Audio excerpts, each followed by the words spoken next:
జీవితంలో కొన్నిసార్లు జరిగిపోయిన వాటి మీద జరిగిపోయిన సంభాషణలు లేకపోతే సంఘటనలు లేకపోతే ఏవి మనం విడిచిపెట్టేసేయాలో వేటిని మనం తృణప్రాయంగా ఎంచాలో ఈ లోక సంబంధమైన వాటిని గట్టిగా పట్టేసుకొని వాటి మీదే మనసు పెట్టి వాటి మీదే దృష్టి అంతా కేంద్రీకరించి మన శక్తిని బలాన్ని సమయాన్ని వాటి కొరకే వినియోగిస్తూ ఉంటాం.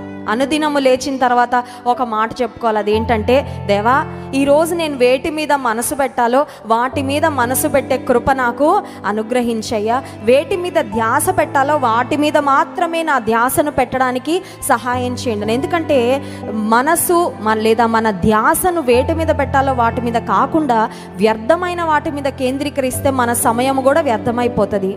వ్యర్థమైపోయిన సమయము ఖచ్చితంగా జీవితాన్ని కూడా వ్యర్థం చేసేస్తూ ఉంటుంది. అందుకే ఒక దైవజనుడు ఏమంటాడంటే time wasted is life wasted అని.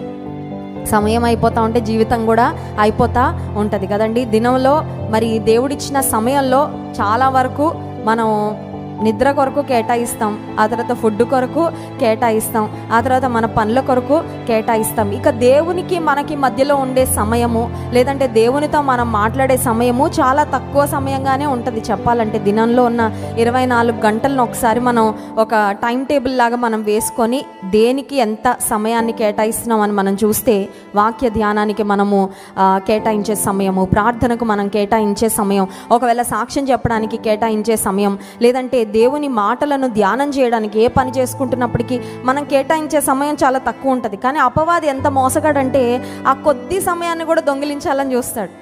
అన్ని పనులకి టైం ఉంటుంది కానీ బైబిల్ చదువుదామని వచ్చేసరికి 10 పనులు అప్పుడే ఎదురు చూస్తూ ఉంటాయి, 10 పనులు అప్పుడే గుర్తొస్తూ ఉంటాయి. మన మనసు, మన దృష్టి, మన ఏకాగ్రత చాలాసార్లు ఏవి శ్రేష్టమైనదో, ఏది ముఖ్యమైనదో, ఏది మన గమ్యాన్ని నిర్దేశించేదో, ఏది నిజమైన ఆశీర్వాదాలు తీసుకొచ్చి పెట్టేదో ఆ దేవుని దైవ సంబంధమైన దైవికమైన విషయాల మీద మనసు దృష్టి పెట్టకుండా అపవాది చాలాసార్లు మనల్ని సైడ్ ట్రాక్ చేసేస్తూ ఉంటాడు. అందుకే దేవుని వాక్యం హెచ్చరిస్తుంది, మీరు క్రీస్తుతో కూడా లేపబడిన వారైతే పైనున్న వాటి మీదే మీ మనసు ఉంచుకోవాలి, భూ సంబంధమైన వాటి మీద మనస్సు పెట్టుకొనొకటి.